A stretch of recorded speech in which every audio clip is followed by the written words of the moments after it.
बालाजी महाराज यांचे थोड्याच वेळात आता व्याख्यान सुरू होणार आहे। लोक तलवारी घासून बसलेले आहेत। संपूर्ण भारत देशामध्ये खूप मोठं षडयंत्र आहे आणि आपल्या तलवारी मेणामध्ये गंजू राहिल्यात का? कारण आपले बाप आपल्याला आपला धर्म सांगत नाही, भगवान श्रीकृष्ण कोण होते ते सांगत नाही, मर्यादा पुरुषोत्तम प्रभू श्रीराम कोण होते ते सांगत नाही, मर्यादा पुरुषोत्तम प्रभू श्रीराम कधी झाले ते आम्हाला माहीत नाही, योगेश्वर भगवान कोणत्या काळात झाले ते माहीत नाही, श्रीकृष्णाच्या आईचं नाव काय, वडिलाचं नाव काय, किती भाऊ काहीच माहीत नाही, कोणकोणते ग्रंथ आहे आमचे तेही माहीत नाही। आम्ही दुसरंच काहीतरी वाचतो आणि मग तेच आम्ही सोशल मीडियावरती टाकतो।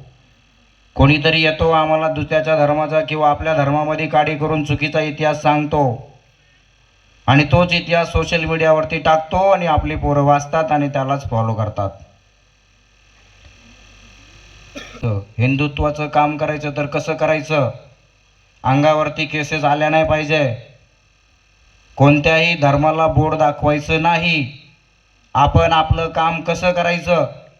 आज हा कार्यक्रम आयोजित केला, उद्या राजमाता माझी जाऊ जयंती येईल। ज्या छत्रपती संभाजी महाराजाला एवढं क्रूर पद्धतीनं हत्या करून मारलंय ना, त्या आपल्या बापाचं आहे ना कोणी श्राद्ध घातलेलं नाही आहे। आपला बाप मेल्यानंतर तुम्ही त्याची राख काशीला नेताना गंगेत टाकता, श्राद्ध घालता। शंभूराजाचं श्राद्ध कोणी घातलं? तो पण आपला बाप होता ना। महाराजांना श्रद्धांजली अर्पण करायची, मुंडन करायचं।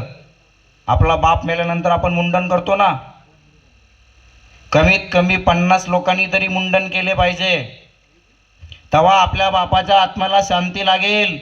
तुमच्यासाठी हे एवढं मोठा हिंदुस्थान तिने वाचून ठेवलाय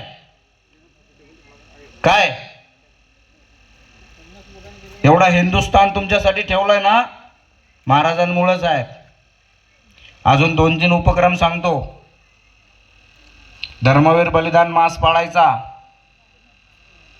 दुर्गा माता येते, तुमच्या आईला माहीतच नाही काय चालू आहे मार्केटमध्ये, तुमच्या बहिणीला माहीत नाही, तुमची बहीण कधीच फसते कोणाच्या गळ्यात पत्ता पण लागत नाही। मग नुसतं तुम्हाला समजून नाही जमणार, घरात आपल्या ताईला पण कळलं पाहिजे बाहेर काय चालू आहे।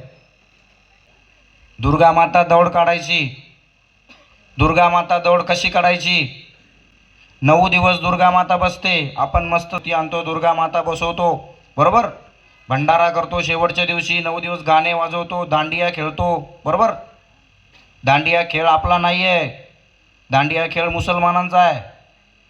मेहंदी पण आपली नाही आहे, लग्नात लावतो ना आपण, ती मेहंदी पण आपली नाही आहे। आपल्या लग्नामध्ये इथं एक गोल, इथं पिवळं, इथं पिवळं, इथं पिवळं अशी मेहंदी असते आणि पायाला सुद्धा इथं गोल असतो आणि असं असतं।